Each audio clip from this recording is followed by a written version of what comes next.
ஜெர்மனியின் செந்தேன் மலரே, தமிழ் மகனின் பொன்னே சிலையே, கொஞ்சி கொஞ்சி அலைகளோட கோடை தென்றல் மலர்களாட, உன்னுயிர் நீதானே சிக்கன் சிங்க சிக்கன், உன்னுயிர் நான் தானே, நீ யாரோ இந்த நானோ தானே, சின் தச்சுக்கிட்டு சின் தச்சுக்கிட்டு சின்.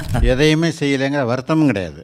எனக்கு எப்பப்போ எதாவது அமைஞ்சுதோ, நான் எதெல்லாம் நான் வெற்றி பெறணும்னு ஆசைப்பட்டனோ அதில் தான் அந்த வெற்றி அடைஞ்சேன்.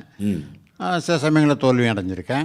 என் கூட இருந்தவங்க, என் கூட பழகினவங்க, இளையராஜா மட்டும் இல்லை, இன்க்ளூடிங் விஜயபாஸ்கர் ஆகட்டும், ராம்சார் ஆகட்டும், என்னோட பழகினவங்க ஆகட்டும், யாராக இருந்தாலும் சரி, என்னால் யாருக்கும் எந்த விதத்துலேயும் எந்த நேரத்துலையும் ரஜினி சார் ஆகட்டும், கமல் சார் ஆகட்டும், யாராக இருந்தாலும் சரி, என்னால் ஒரு பாயிண்ட்டாவது என்னால் அவங்களுக்கு ப்ளஸ்ஸாக இருந்திருக்குமே தவிர, நான் ஒருபோதும் அவங்களுக்கு யாருக்கு இடைஞ்சலாகவோ அவங்களுக்கு மனசு வருத்தமாகவோ நான் இது வரைக்கும் இருந்ததில்லை. மெலடி பாடல்கள் மிகவும் ரசிக்கிற பஞ்சு அண்ணன், அதாவது மேடையில் இந்த பாட்டு பாடாமல் இறங்கவே முடியாது பாடகர்கள். அந்த பாட்டு சொல்ல போகிறேன்.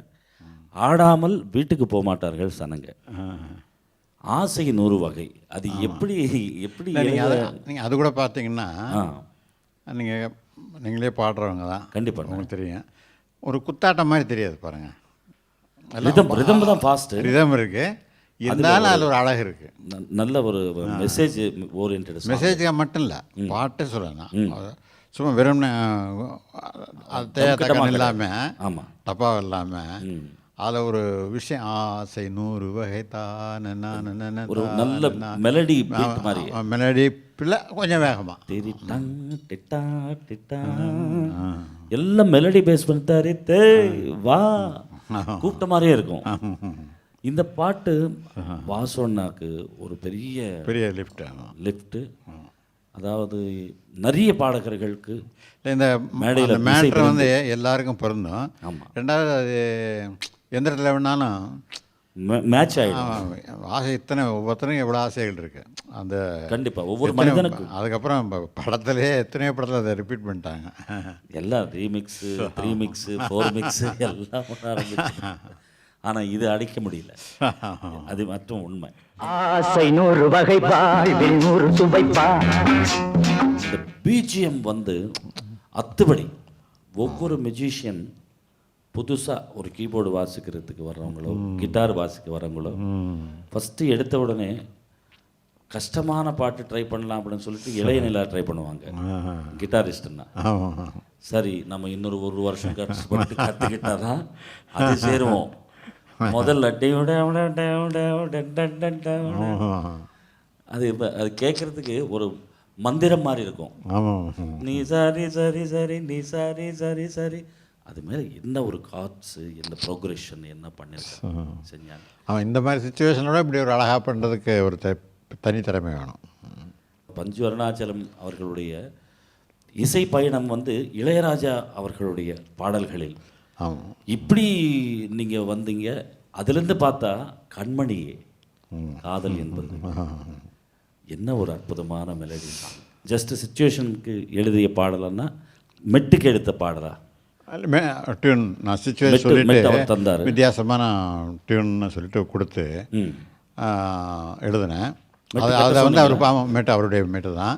அதில் ரொம்ப புதுமை என்ன பண்ணியிருப்பாருன்னா, மூச்சடைக்கு பாடுற மாதிரி.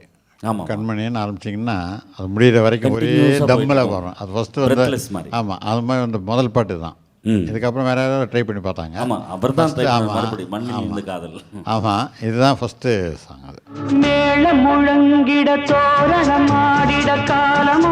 என்ன ஒரு அற்புதமான கம்போசிஷன். இதே மெட்டுன்னா ஐ மீன் ரிதம். அதாவது ஒரு ரன்னிங்கு நம்ம போகும்போது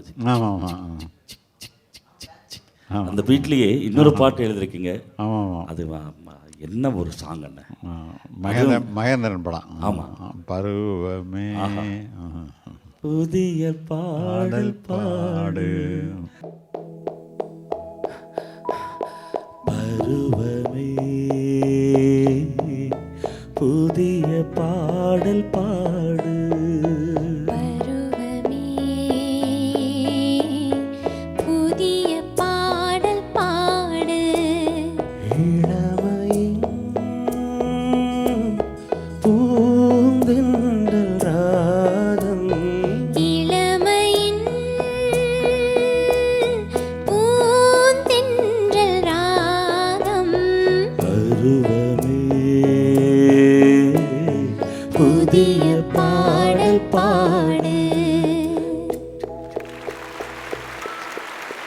ரெண்டும் ஒரே மாதிரி அப்படின்னு நினைப்போம்.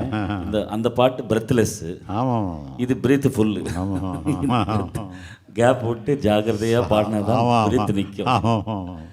இதில் இந்த பாட்டு நீங்கள் வந்து முதல்ல எழுதி கொடுத்துருக்கீங்களா? இல்லை, அவர் கம்போஸ் பண்ணி நடனேன். பிரியா படத்தில் ஆ, அற்புதமான பாடல்கள். ஹே பாடல் ஒன்று, அந்த படத்துலேயே என்னுயிர் நீதானே, அது ஒரு டிஃப்ரெண்ட் கம்போசிஷன் டிஃப்ரெண்ட். ஏதோ ஒரு மலை லாங்குவேஜில் நம்ம ஆமாம், ஏதோ ஆமாம், மலேசியாலேயோ ஆமாம். சிங்கப்பூர்லேயோ ஆமாம் பாடின மாதிரி ஒரு ஃபீல். ஆமாம், அது தொகையராகவே வந்து மலேசியன் ஆமாம். வார்த்தைகளே போட்டு அதுலேருந்து இந்த பாட்டு வரும். Hatiku sukawa, selalu aku cintawa. Hatiku sukawa, selalu aku cintawa. Saya pandang dirimu, saya berhari-hari duka. Saya pandang dirimu, saya berhari-hari duka. Pada seorang hati padamu.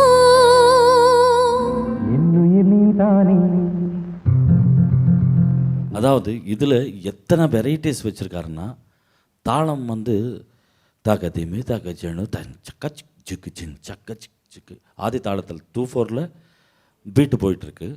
நீங்கள் எழுதியது மொத்தம் திஸ்ரத்துக்கு எழுதியிருக்கீங்க. திங் என்னுயிர் நீதானே சிக் சிக்கன் சிங்கு சிக்கன் ஒன்னுயிர் நான் தானே, நீ யாரோ இந்த நானானோ தானே சின் தச்சுக்கிட்டு ஜிம் தச்சுக்கிட்டு ஜிம் தச்சுக்கிட்டு. இந்த பீட்டு தான் வரணும். அந்த பீட்டு வாசி காட்டுங்கம்மா. 6/8. என்னுயிர் நீதானே ஒன்னுயிர் நான் தானே, நீ யாரோ இந்த நானானோ நானே நானே நானே நானா. என்னுயிர் நீதானே. எந்த இசையமைப்பாளர் இருந்தாலும் திஸ்ரத்துக்கு நீங்கள் எழுதிருக்கீங்க, ஆட்டோமேட்டிக்காக திஸ்ரத்து ரிதம் கொடுக்கணும். இதில் 2/4 கொடுக்குறது, அதாவது பாடுறவங்களுக்கு ரொம்ப கஷ்டம். கேட்குறதுக்கு எவ்வளோ சுகமாக இருக்கும். பார்க்குறவங்க பழக்கம் இல்லைன்னா என்னையா தப்பாக வாசிக்கிறீங்க அப்படின்னு கண்டிப்பாக. அது இப்போ 2/4 வாசிங்க. என்னுயிர் நீதானே ஒன்னுயிர் நான் தானே, நீ யாரோ நல்ல லாராதோ நல்ல லாராலே நல்ல லாரா நல்லுயிர் நீ. What a genius. அதாவது அப்போ ரெக்கார்ட் பண்ணும்போது இந்த சந்தேகம் எல்லாம் வந்திருந்ததுன்னா இப்போ எனக்கு தெரியாது. இப்போ நீங்கள் சொல்லி தான் நானே கேட்டுக்கிறேன். 100% தானே. ஆமாம், அதெல்லாம் இளையராஜாவுடைய உங்களுக்கு ஒரு புலமை. காதுக்கு இனிமையாக இருந்து சந்தோஷமாக இருந்தது. That's all. Great man. அதாவது எவ்வளவு அவ்வளோ புதுமைகள் பண்ணணும்னு ஆசைப்பட்டு ஆரம்பத்துலேருந்தே அவர் முயற்சி பண்ணி எக்ஸ்பெரிமெண்ட்ஸில் அவர் மாதிரி வேறு எந்த இசையமைப்பாளரும் தொட முடியாத சில பாயிண்ட்ஸ் எல்லாம் அவர் தொட்டு ஜெயிச்சிருக்கார். Hats off. உல்லாச பறவைகள், அதில் என்ன அற்புதமான பாடல்கள் நீங்கள் எழுதிய பாடல்கள். தெய்வீக ராகம், அந்த பாட்டு ஒரு 2 வரை. அதுக்கப்புறம் ஜெர்மனியில் ஒரு டிஃப்ரெண்ட் சாங், வித்தியாசம். இந்த 2 பாட்டும் கேட்காம இருக்கவே முடியாதுன்னு. அதுக்கு மலரும் நினைவுகள் நீங்களும் என்ஜாய் பண்ணுங்க.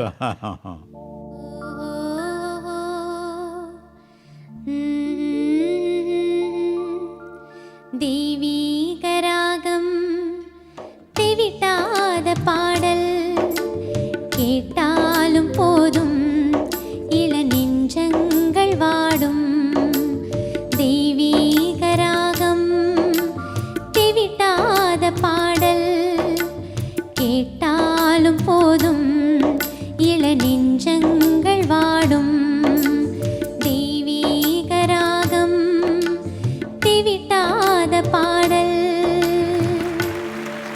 சில பாடல்கள் எல்லாம் ராஜா அண்ணன் பாடல் கேட்கும் பொழுதே அவர் மெட்டு போகாம, அதாவது ஆரம்பிக்கும் பொழுதே ஒரு குரல் உடைய பிச்சிங், அதாவது ஒரு வாய்ஸனுடைய ரேஞ்ச் மனசில் வச்சுட்டு தான் கம்போஸ் பண்ணுறாரா அப்படின்றது கூட உறுதியாக தெரிஞ்சிடணும். ஜென்சி வாய்ஸில் இந்த பாட்டு ஒரு டிஃப்ரெண்ட் கலர். அவர்களுடைய குரலில் ஒரு டிஃப்ரெண்ட் பாடல்கள், அந்த குரலுக்காகவே ஏற்ற மாதிரி ஒரு கம்போசிஷன் மெட்டமைத்து ஒரு இன்னோசென்ஸ் அந்த பாட்டில். ஒரு கிராமத்து பொண்ணா அப்பாவி, அந்த இன்னோசென்ஸ் இதுலேயே அப்படியே என்டையர் டிஃப்ரெண்ட் கலர். ஆமாம், ஜெர்மனி படித்தவங்க ஜெர்மனிக்கெலாம் போகிறாங்க, அந்த மாதிரி அந்த பொண்ணு. Fantastic song. என்ன சாங், அது கலரே வேறு அந்த பாடலை கேட்போம். ஜெர்மனியின் செந்தேன் மலரே தமிழ் மகனின் பொன்னே சிலையே ஜெர்மனியின் செந்தேன் மலரே தமிழ் மகனின் பொன்னே சிலையே காதல் தேவதையே காதல் தேவதை பார்வை கண்டதும் நான் என்னை மறந்தேன் ஜெர்மனியின் செந்தேன் மலரே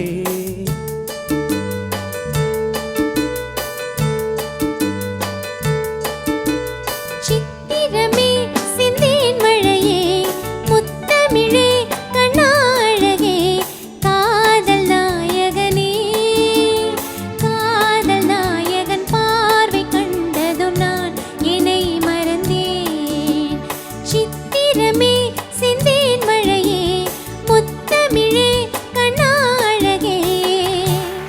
ஆஹா எவ்வளோ நேரம் இந்த பாட்டு கேட்டாலும் அது அதை அப்படி கேட்டுக்கொண்டே இருக்கலான்ற ஒரு ஃபீல் அந்த பாட்டில் கொண்டு வந்தார். நல்ல அற்புதமான லிரிக்ஸ் என்ன.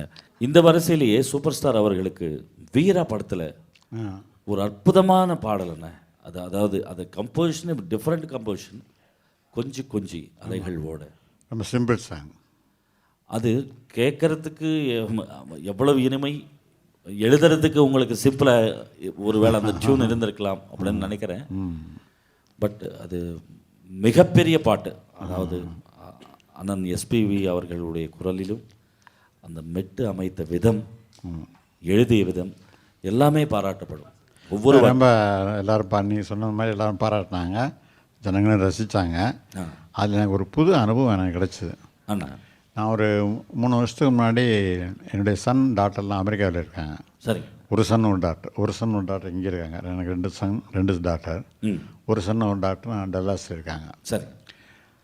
அங்கே நான் இங்கே போயிருக்கும்போது அங்கே நம்ம ஆட்கள் நிறைய சவுத் இந்தியன் பீப்புள்ஸ் நிறைய பேர் இருக்காங்க. அதில் என்னை பற்றி தெரிஞ்சவங்களாம் நான் அடிக்கடி வாரத்துக்கு ஒரு நாள், அவங்க சாட்டர்டே சண்டே அவங்க லீவு. ஆமாம். அப்போல்லாம் விருந்து கூப்பிடுவாங்க, ஹோட்டலுக்கு கூப்பிடுவாங்க, நான் போவேன். அதில் ஒருத்தர் வந்து இந்த தமிழ் விஷயங்களில் ரொம்ப ஆர்வலர், நிறைய விஷயங்கள் தெரிஞ்சவர். அவர் ஒரு விஷயம் சொன்னார் என்கிட்ட. சார் உங்களுக்கு தெரியாமல் நீங்கள் ஒரு பெரிய விஷயம் செஞ்சுருக்கீங்க தெரியுமா அப்படின்னாரு. என்ன அப்படின்னா, இப்போது ஐநா மொழி ஆராய்ச்சி நிலையத்தில் ஒரு 7-8 வருஷமாக பல்வேறு விதமான மொழி ஆர்வலர்களும் ஆராய்ச்சியாளர்களும் மொழி எப்படி தோன்றியது அப்படின்னு சொல்லிட்டு ஆராய்ச்சி பண்ணியிருக்காங்க ஒரு 7-8 வருஷமாக. இதுக்கு பல்லாயிரக்கணக்கான டாலர் செலவழித்து அவங்களுக்கு சம்பளம் கொடுத்து அவங்களுக்கு வருஷம் ஒரு 3 மாதத்துக்கு ஒரு தான் மீட்டிங் போட்டு உட்காந்து பேசி ஆராய்ச்சிகள்லாம் பண்ணி காற்று தான் மொழியினுடைய தோன்றுதலுக்கு, அதை தமிழ்னு இல்லை எந்த மொழியாக தான் மொழி தோன்றுதலுக்கு காரணம் வந்து காற்றுன்னு சொல்லி கண்டுபிடிச்சி இப்போ கன்ஃபார்ம் பண்ணியிருக்காங்க. சரி. நீங்கள் போகிற போக்கில் எழுதிட்டு போயிட்டாங்கன்னாரு. எனக்கே முதல்ல ஆச்சரியம் வந்து என்ன எதிலே சொல்கிறீங்கன்னா, இல்லை இப்போ நீங்கள் கொஞ்சி அப்படின்னா கொஞ்சி பேசும் மொழிகள், காற்றிலே பரவும் மொழிகள்னு எழுதினேன். அது எனக்கே நான் ஆராய்ச்சிலாம் பண்ணி எழுதுறேன். அந்த மியூசிக் அது அழகாக இருந்து எழுதுனேன். அதுதான் உண்மை. அதுதான் உண்மை. What a great. ஒரு வேரியேஷன் கொண்டு வந்து கம்போஸ் பண்ணியிருப்பார் ராஜா அண்ணன். இந்த வரிசையில் பார்க்கும்பொழுது என்ன சொல்கிறது அண்ணன், இந்த நீண்ட பயணத்தில் அதாவது பூரணமான திருப்தி அடைஞ்சிங்களா, இல்லை ஏதாவது இன்னும் மிச்சம் இருக்குது நான் சாதிக்க வேண்டியது அப்படின்ற எண்ணம்? இல்லை, அப்படி இல்லை. எல்லாத்தையும் சாதிச்சுட்டே நினைச்ச சந்தோஷமும் கிடையாது, எதையுமே செய்யலைங்கிற வருத்தமும் கிடையாது. எனக்கு எப்பப்போ எதாவது அமைஞ்சுதோ, நான் எதெல்லாம் நான் வந்து வெற்றி பெறணும்னு ஆசைப்பட்டனோ அதில் தான் அந்த வெற்றி அடைஞ்சேன். சில சமயங்களில் தோல்வியும் அடைஞ்சிருக்கேன். ஆனால் எல்லாத்துலேயும் நான் வந்து நிச்சயமாக ஒரு 10 தரம் விளையாடினா ஒரு 7 தரம் ஜெயிச்சிருக்கிறேன். அதுதான் அது அந்த அளவுக்கு எனக்கு வந்து ஆண்டவருடைய அருள் எனக்கு உண்டு. கண்டிப்பாக எனக்கு கொடுத்துருக்காரு, நான் நம்புகிறேன். எனக்கு ரொம்ப சந்தோஷம் என்ன அப்படின்னா, அப்போ நீங்கள் சொன்ன மாதிரி என் கூட இருந்தவங்க, என் கூட பழகினவங்க, இளையராஜா மட்டும் இல்லை, இன்க்ளூடிங் விஜயபாஸ்கர் ஆகட்டும், ராம்சா ஆகட்டும், என்னோட பழகினவங்க ஆகட்டும், யாராக இருந்தாலும் சரி, என்னால் யாருக்கும் எந்த விதத்துலேயும் வந்து எந்த நேரத்துலையும் ரஜினி சார் ஆகட்டும், கமல் சார் ஆகட்டும், யாராக இருந்தாலும் சரி, என்னால் ஒரு பாயிண்ட்டாவது என்னால் அவங்களுக்கு ப்ளஸ்ஸாக இருந்திருக்குமே தவிர நான் ஒருபோதும் அவங்களுக்கு யாருக்கு இடைஞ்சலாகவோ அவங்களுக்கு மனசு வருத்தமாகவோ நான் இது வரைக்கும் இருந்ததில்லை. அது எனக்கு பெரிய திருப்தி. மற்றபடி நம்ம நினச்சது எல்லாமே நடக்குமா, சில நடக்காமல் போயிருக்கோம், ஏதாவது மிஸ் ஆகிருக்கலாம், அது நம்முடைய வீதி. அதனால வந்து அது பெருசா அதை நினைத்ததில்லை. நினைக்காம கடவுள் நம்ம கொடுத்ததுக்கு சந்தோஷப்படுவோம். நம்ம எதிர்பார்த்தது எல்லாம் வந்து என்னென்னமோ சந்தர்ப்பத்துக்கு இந்த மனிதனுடைய மனம் குரங்கு மாதிரி. முதல்ல வந்து ஆமாண்ணா. ஒரு ஷர்ட்டு வேட்டி 3 வேளை சாப்பாடு கிடச்சா போதும்னு நினைக்கும். ஆமாம். கொஞ்சம் ஒரு வீடு கொஞ்சம் வசதியாக இருந்தால் பரவாயில்ல நினைக்கும். அப்புறம் ஒரு கார் கிடச்சா போதும்னு நினைக்கும். அப்புறம் ராக்கெட்டு, ஃப்ளைட்டு, ஆடி என்னென்ன மனசாயிரம் இருக்கும். அதுதான் அதை பற்றி நம்ம கவலைப்படக்கூடாது. நீங்கள் சொன்னது மாதிரி நம்ம என்ன நினச்சோமோ அதை விட ஒருபடி அதிகமாகவே தான் நான் வாழ்க்கை வெற்றிகளை பார்த்துருக்கிறேன். நான் ரொம்ப சந்தோஷப்படுறேன்.